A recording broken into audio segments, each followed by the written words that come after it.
good to see you this morning. So what is the message and what will the VP seek to bring to Europe?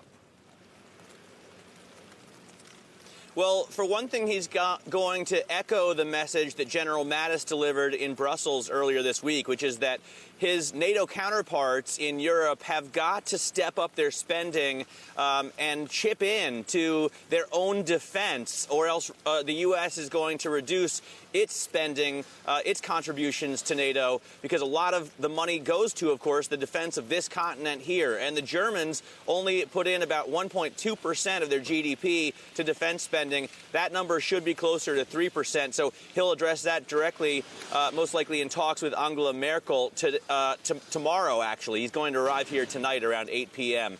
But another thing he's going to have to do, Manis, is get across to all of the world leaders here that he has an important and powerful position in the Trump administration, because he really came away with egg on his face after the resignation of the National Security Advisor Mike Flynn earlier this week, since he seemed to be misinformed by the advisor, and Donald Trump, the president, seemed to have the correct information. So that's going to be sorted out. I think a lot of the leaders who meet with Mike Pence today are going to try and suss out where he stands in the Trump administration.